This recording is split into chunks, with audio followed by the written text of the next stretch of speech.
In this video, I'm going to be showing you a build for Chapter 10 with the new hero, Taesan.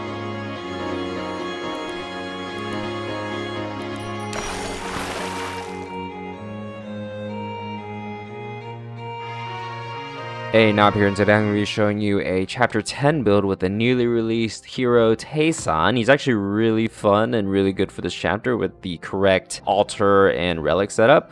Just in case you didn't know, his skill, he does a pull, and then he does this AoE one-punch move for his level 4 and level 8 passives. It further buffs this one-punch move that I just told you about.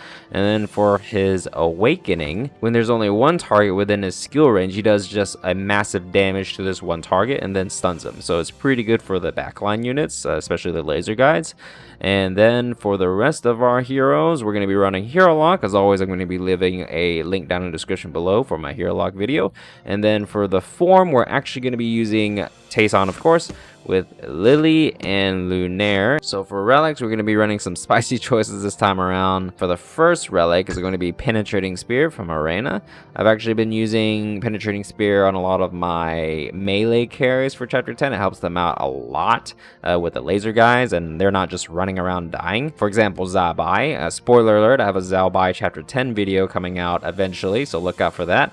But Zhao Bai and Taesan has the same range indicator for their attack. It's a square instead of the normal cross.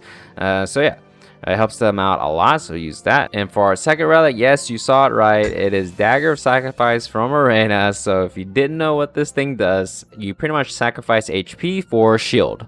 And what's good about this is that Taesan actually has some scaling based on how much shield he has for his one punch. The scaling is not great, but is something. So on top of that, it will provide us some survivability, and it's actually been giving me some pretty good consistency, so that is what we're going to be running. For altars, we're going to be running 15 Mage. At least for Chapter 10, I feel like it's a must-have. Most of his damage is going to be coming off of his skill, and his skill is going to be doing most of the work, so that's why we run 15 Mage. And then for 10 Altar of Heroes, it's pretty standard for Chapter 10. It's to allow us to have a stable early game, and then to get highest tier as possible as we want. So yeah, for Awakenings, Lily, Awakening 2, Charge, and then Lunaire, Awakening 1, Swift Blessing, of course, and then Taesan, his only one that's unlocked right now. So yeah, let's go into the build and show you how it works. So Battle, Invasion, Chapter 10, Challenge Phase 10, let's do it. Alright, summon twice, book.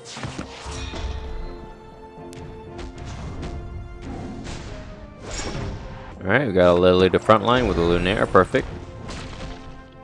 And pretty much this is going to be our standard positions going on through the rounds.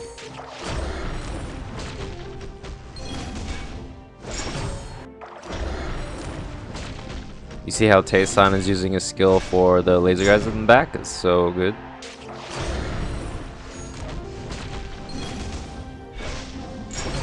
For items, you definitely want staffs and then armor on Lily for sure.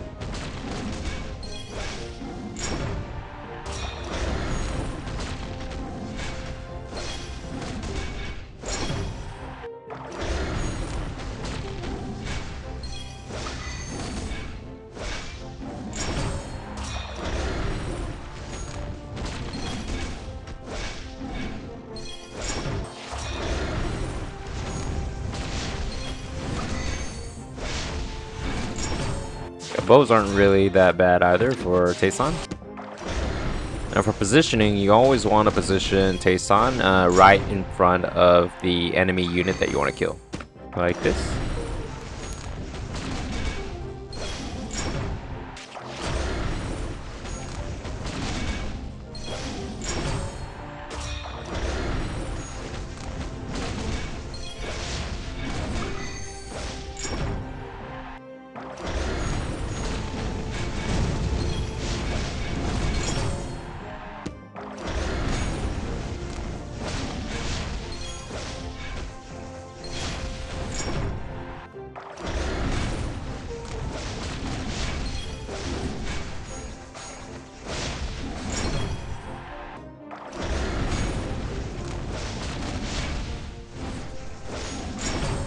And just be sure to position something like this to kill the Void Priest first, so Taesan can use his skill on him.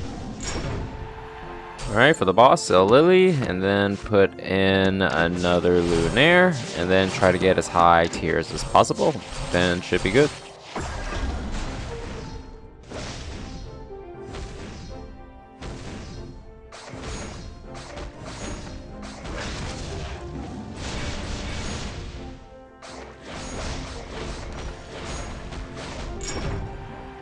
But yeah, that's my Taesan build for chapter 10. You can actually try out different relic combinations for him. Definitely spear though for chapter 10, it feels the best for him. But you can try spear plus insignia maybe, or spear plus holy.